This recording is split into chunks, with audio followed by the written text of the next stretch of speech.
Le mot Bethesda hanyuma izina Betesida signifie maison de grâce. bivuga inzu y'ubuntu. Alléluia. Amen. C'était la maison de grâce. Nous sommes dans la maison de grâce. Turi mu nzu y'ubuntu Ou nayo la maison de yitwaga miséricorde. cyangwa se inzu yo gukizwa, Parce que on voyait dans ce vaste bassin, kuko tubona ko aho mu icyo kibaya kinini on voyait la bonté de Dieu. baboneragamo ubuntu bw'Imana. Parce qu'on a dit de temps en temps, Kuko bavuze ko uko igihe cyashiraga haza ikindi, l'ange du Seigneur descendait dans cette eau. marayika ngo yamanukaga kuri ayo mazi. Et l'eau s'agitait. Iyo amazi yihindurizaga, L'eau s'agitait.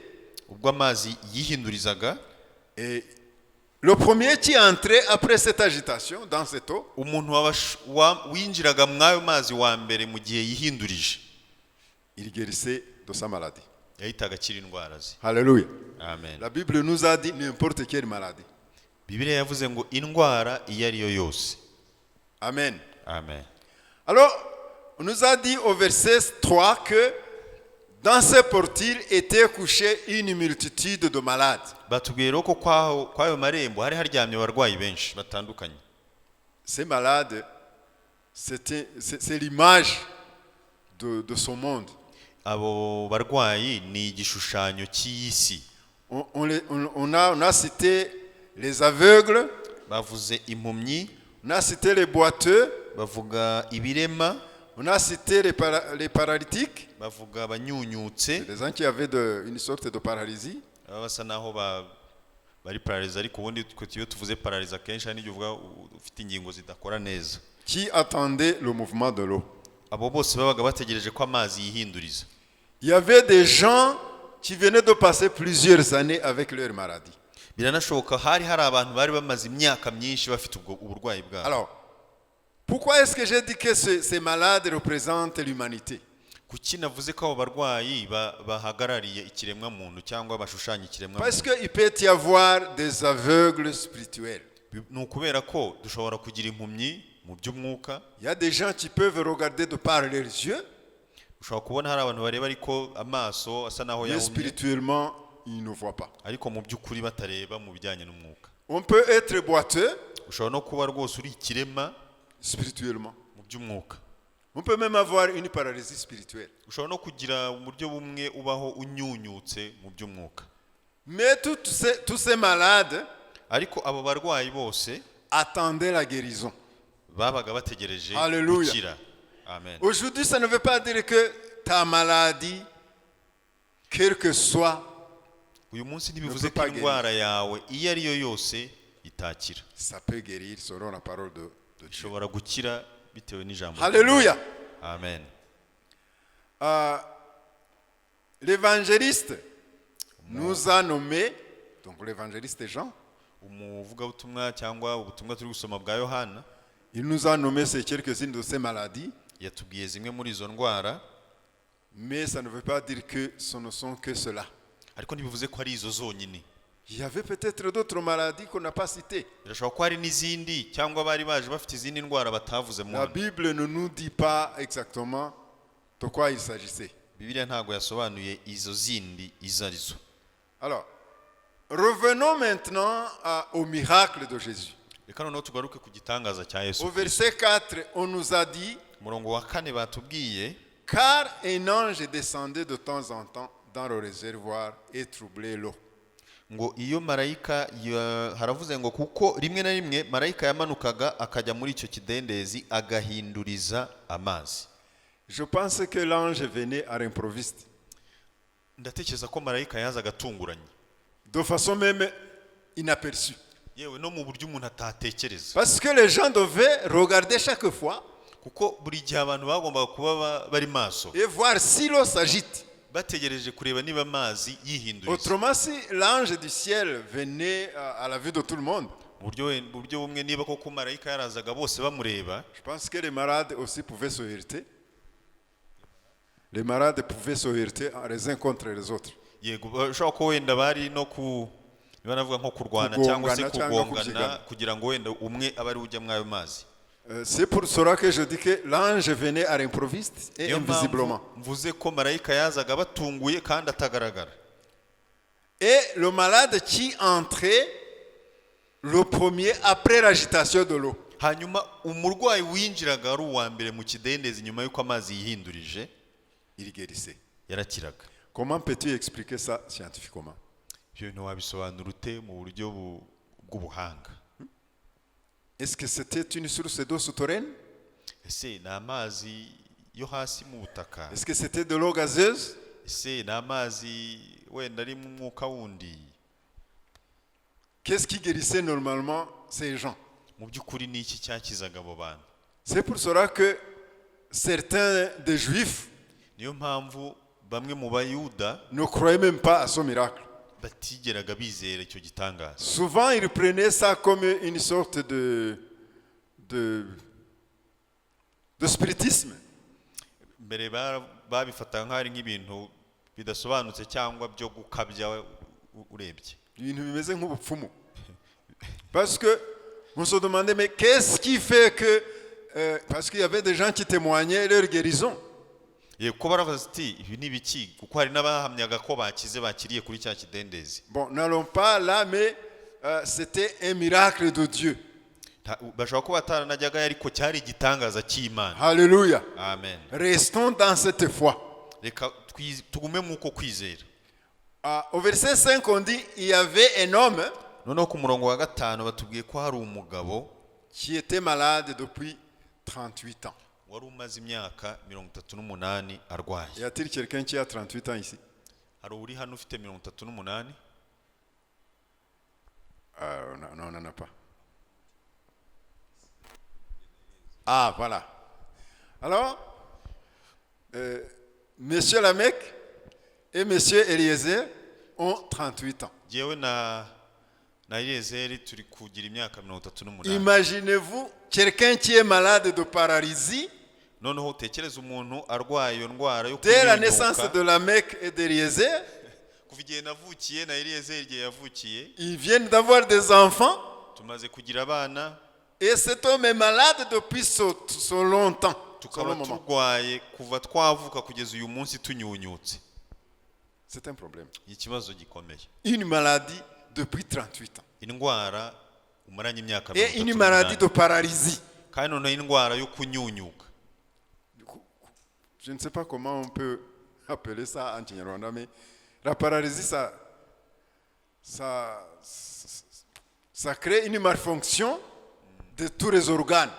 Yego, ubundi nubwo bari kuyita kunyunyuka nyine Bibiliya, ariko ubundi iyo tuvuze paralize akenshi usanga ingingo zindi z'umubiri zimwe na zimwe cyangwa zose zidakora. Donc le corps devient comme du bois sec.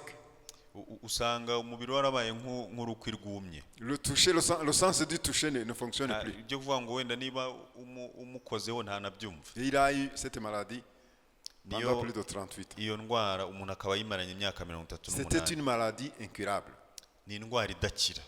Et Jésus, quand il entra à Bethesda, noneho Yesu aje hano i Betesida, il s'est senti attiré vers un malade particulier. Yumvise akuruwe n'indwara itandukanye. Alléluia. Amen. Un malade particulier. Yakuruwe n'umurwayi wihariye. Parce que Dieu connaît tout, il sait tout. Kuko Imana izi byose. Donc en fait, il a su qu'il y avait un homme qui a souffert pendant 38 ans. Hari umuntu wababaye mu myaka 38. La Bible a ignoré son nom. Bibiliya ntiyavuze izina rye. Il n'a pas dit son âge. Ntiyavuze n'imyaka ye. Il n'a pas dit qu'il est né paralysé. Ntiyanavuze ko yavutse ariko ameze. Sa situation familiale n'est pas citée. Ntiyavuze uko mu muryango we byari La bimeze. Bible n'a pas cité sa profession. Ntiyanavuze umwuga yakoraga. Ce que nous savons seulement, Icyo c'est une tuzi chose. gusa ni kimwe. C'est qu'il vient de passer 38 ans avec sa maladie. Nuko yari amaze imyaka 38 afite iyo ndwara. La Bible ne nous a dit pas non plus son origine. Yewe Bibiliya ntiyanatubwiye aho yakomokaga.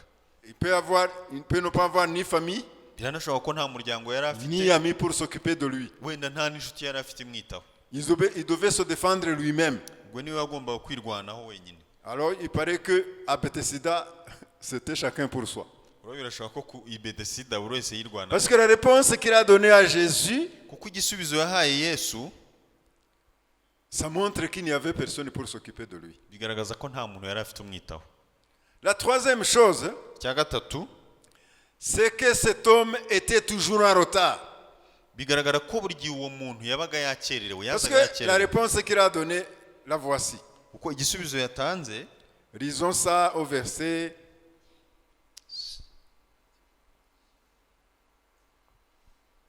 7. igisubizo yatanze kiri ku murongo wa 7. Il a répondu à Jésus. Seigneur, je n'ai personne pour me jeter dans le réservoir quand l'eau est troublée et pendant que je vais, un autre descend avant moi.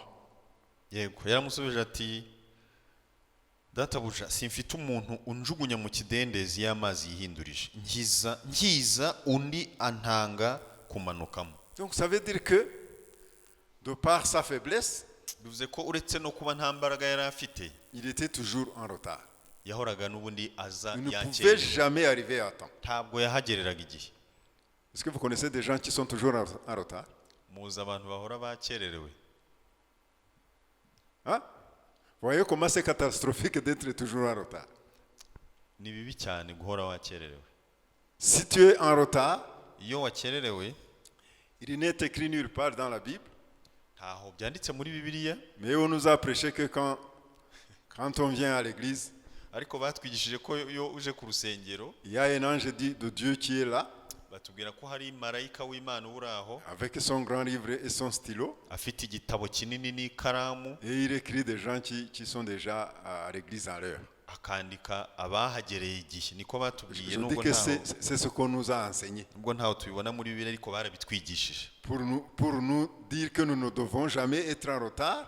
Ntekereza ko kwari ukugira ngo ntituzigere na rimwe dukere. Parce que l'ange qui vient Kubera ko marayika uza noter la ponctualité des chrétiens, yandika kuzinduka kw'abakristo, tu risques de ne pas avoir la présence à l'église. birashobora ko rwose wazasanga ntaho wanditse. Je ne sais pas, il faut prier Dieu pour vous expliquer ça. Aho simbizi, wenda musaba Imana ize kubasobanurira. Alléluia. Amen. Mais ce que je sais, c'est que Gusa icyo nzi ni uko dans la Bible, muri Bibiliya, on nous dit en Matthieu 25, muri Matayo 25, dans la parabole des 10 vierges, mu mugani w'abakobwa, que après le retour de Jésus sur les nuées ko nyuma yo kugaruka kwa Yesu Kristo et l'enlèvement de son église, no kuzamura itorero rye, il y a beaucoup de gens qui viendront en retard.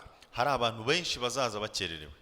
Parce que ceux-là n'auront pas de l'huile dans leur vase. Kubera ko abo nta mavuta bazaba bafite mu mperezo zabo. Alors, au moment où ils seront allés s'approvisionner, Ubwo rero igihe bazaba bagendeye batategujwe, l'époux viendra bazaza, et prendra son église. umukwe azaza atware itorero rye. Et ceux-là qui viennent après, Hanyuma bazaza nyuma en retard, bakererewe, ils ne seront pas enlevés. C'est ce que la Bible nous dit. bazabimenya cyangwa ntibazazamukana. Alors, il faut éviter des retards. Twirinde gukererwa. Alléluia. Amen. Jésus, le voyant couché, Yesu amubonye aryamye, connaissant qu'il était malade depuis longtemps, amenya ko arwaye kandi by'igihe kirekire, il lui pose une question. amubaza ikibazo. C'est ça le thème de cette prédication de ce matin. Ni nacyo nise intego y'iki cyigisho cyo mu gitondo. Veux-tu être guéri? Urashaka gukira? Si tu vas à l'hôpital, Iyo ugiye kwa muganga, et tu te tiens entre les malades, uburi ugahagarara hagati mu barwayi. ukajya hagati mu barwayi Et tu bagenzi dis, bawe, voulez-vous être guéri? ukaba wavuga uti murashaka gukira Vous malade? mwebwe abarwayi? Qu'est-ce que les malades répondront? Abarwayi basubiza iki? Je pense que la première réponse qui est très très simple, c'est oui. Ntekereza ko igisubizo cya mbere kandi cyihuse ni yego. Alors, l'homme n'a pas répondu comme ça, il n'a pas dit oui. Uyu we ntabwo yavuze yego, Parce que le problème qu'il avait, kuko ikibazo yari afite c'était d'être dans le réservoir. kwari ukujya mu kidendezi. Alors, il a essayé de défendre pourquoi il ne guérit jamais. Ahubwo yasobanuye impamvu atajya akira. Je n'ai personne pour Nta muntu mfite m'amener là-bas. unjugunya mu Parce que je kidendezi, n'ai pas de force. kuko ko nta mbaraga mfite Parce que ses yeux kubera ko amaso ye ne regardaient que la guérison à travers la piscine ou le réservoir. we yabonaga gukira abirebeye mu kidendezi gusa. Mais ce que je sais, c'est que Jésus connaît qu'il y a longtemps que tu souffres. ariko icyo nzi ni uko Yesu azi ko umaze igihe ubabara.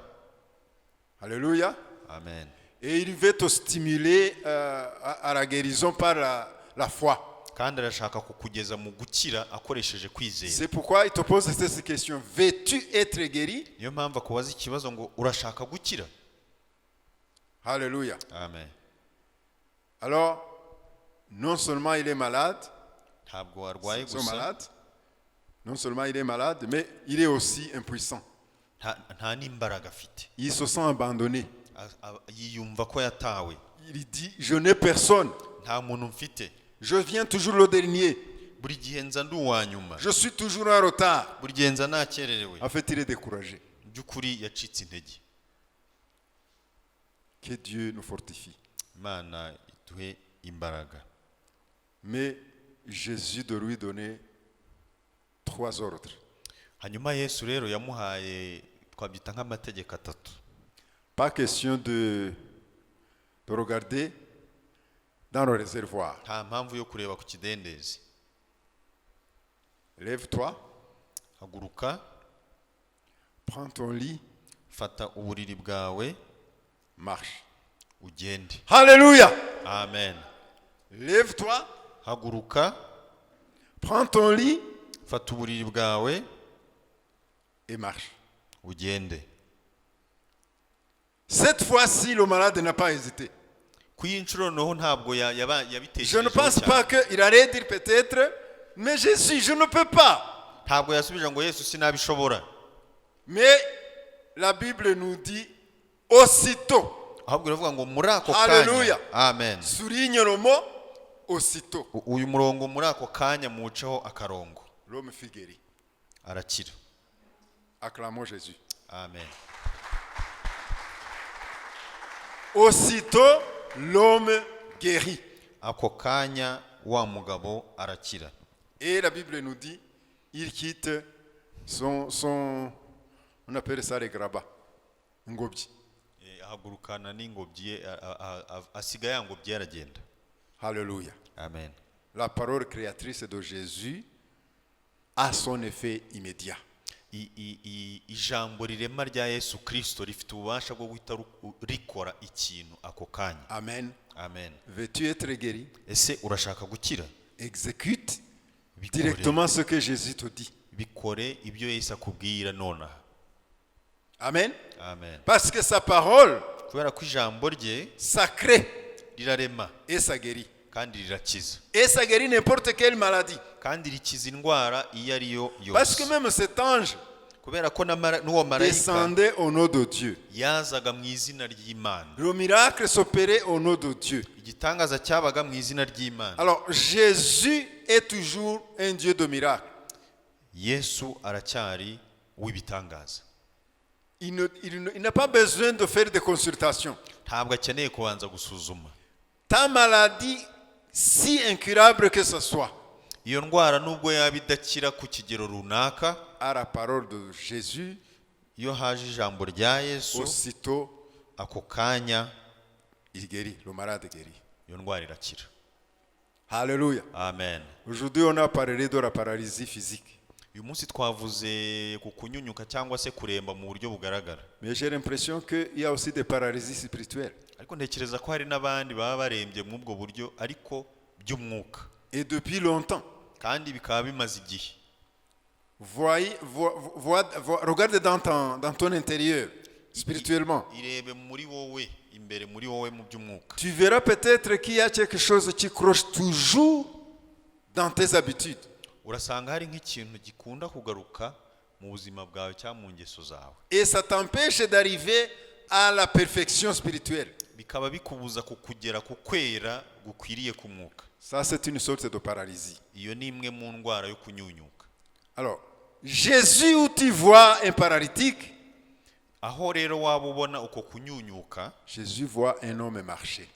Yesu we aba akureba uri kugenda. Alléluia. Amen. où nous voyons un cas désespéré, aho tubona dusa naho twabuze ibyiringiro, Jésus, lui, voit le miracle. ahubwo Yesu watubonamo igitangaza. Où nous voyons un homme qui n'a plus rien à faire dans la vie, Iyo tubona umuntu asa naho ntacyo yashobora mu buzima, Jésus voit un homme merveilleux. ahubwo Yesu amubonamo umuntu ukomeye.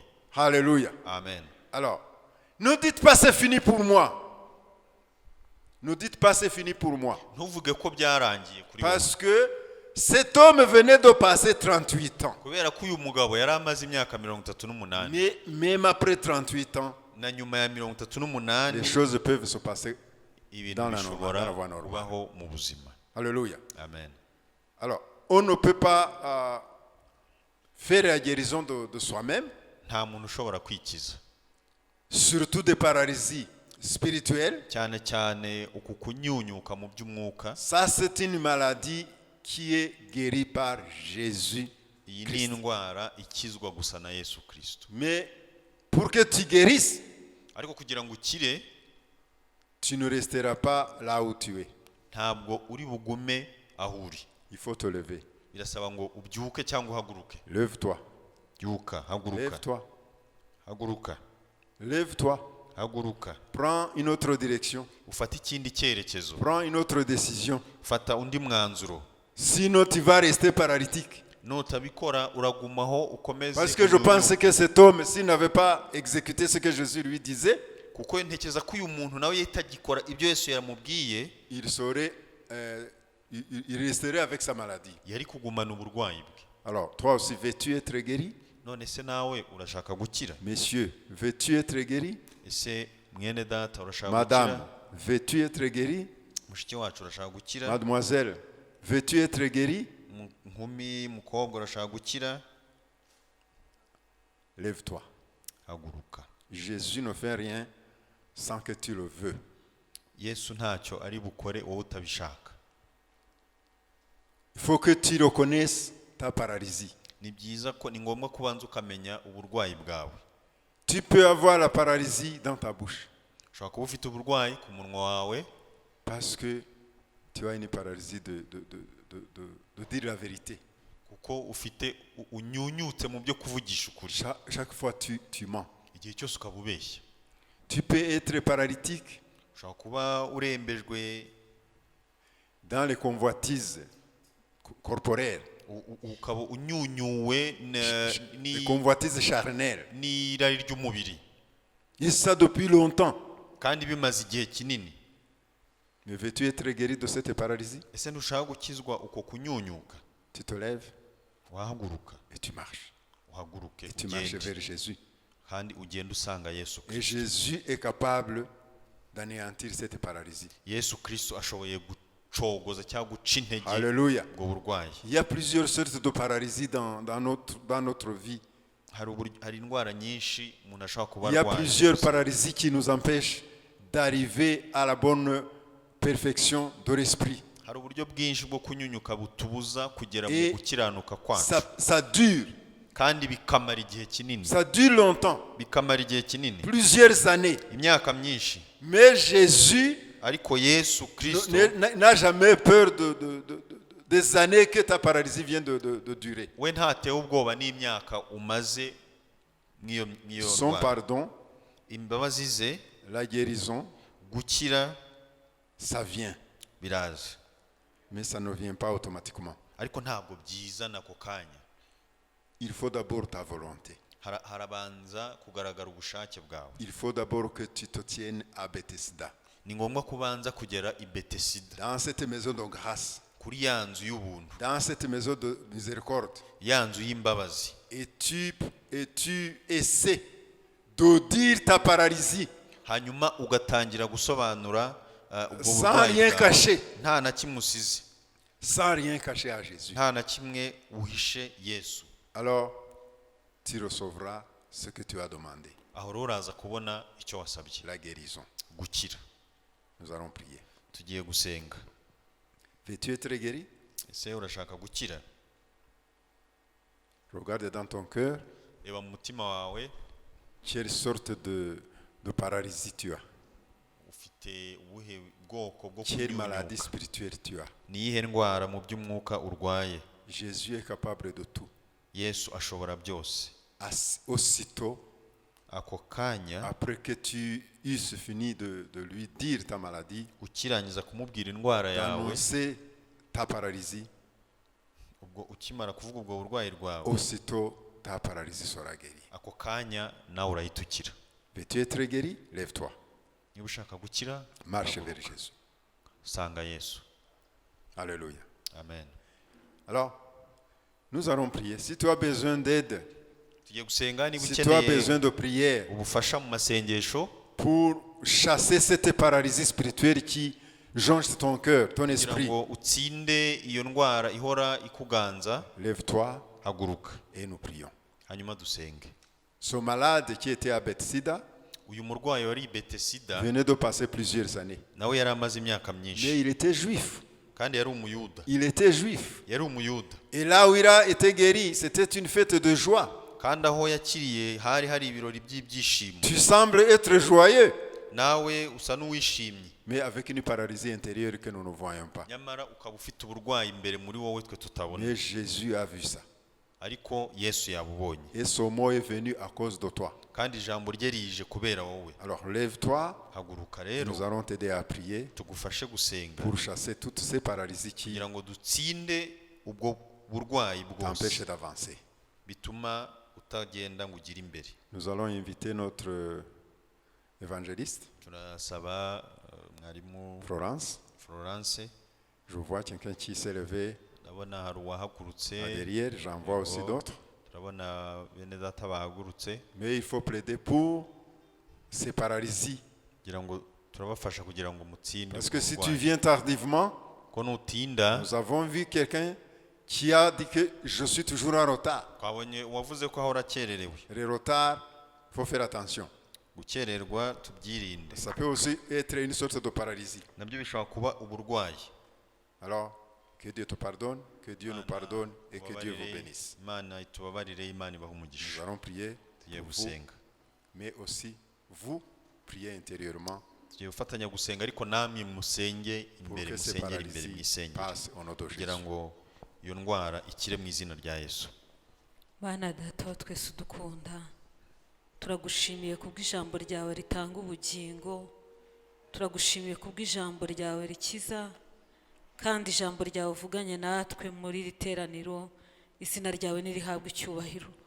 Twirebeye muri iryo jambo mwami, hari abimenyeho uburwayi kandi baturiye imbere yawe yuko bashaka gukira. Mwami Yesu, ni wowe mukiza kandi nta burwayi bujya bukunanira, nk'uko mu buryo mu baganga bo mu isi habaho indwara zidakira, bakavuga ngo iyo ntabwo ijya ikira, hari n'izitarabonerwa umuti kugeza ubu ngubu. Ariko Mwami Yesu, wowe nta burwayi na bumwe bwakunaniye, bwaba uburwayi bwo mu buryo bwo mu mwuka, uko umuntu yaba ari addicted kose ubasha kumukiza, bwaba uburwayi bwo mu buryo bw'umubiri ubasha gukiza. Mwami, nta burwayi na bumwe bwakunaniye. Ijambo ryawe rero niryo ryakijije uriya murwayi wari umaze imyaka 38 hatarinze kubaho kw'ikidendezi kihinduriza. Ijambo ryawe Mwami rihagurukije aba bahagurukiye imbere y'amaso yawe, niribakiza uburwayi baturiye imbere yawe bakongorera ko babwimenyeho, mu izina rya Yesu Kristo. Ubakize rwose kandi babashishwe guhaguruka mu izina rya Yesu Kristo, ntibakagume muri uwo mwanya bari barwariyemo. Mu izina ryawe ryera Yesu Kristo, bahaguruke basubire muri activite zabo, bahaguruke babashe gukora umurimo w'Imana, bahaguruke bakoreshwe nawe. Urakoze Mwami kuko utugiriye neza kandi uhagurukije benshi kugira ngo barusheho gukora umurimo wawe kandi babeho mu maso yawe ari abashimwa atari abagawa. Turagushimiye Mukiza, kandi ukomeze kugira neza abanyetorero twese mu izina rya Yesu Kristo, kugira ngo dukurwe ku rugero twari turiho, utwigiza ku rugero rw'imbere mu buryo bw'umwuka, twigizwe imbere mu buryo bw'umwuka. Urakoze Mwami, turabigushimiye. Komeza komeza kutwitaho no kutugirira neza mu izina ryawe ryera Yesu urakoze. Umugisha rero bene data batuganije ijambo ryawe, mwarimu Tomasi ndetse na Dr. Ameki wamusemuriraga, baho umugisha wawe kubw'ubuntu n'imbabazi zawe mu izina ryawe ryera Yesu, amen.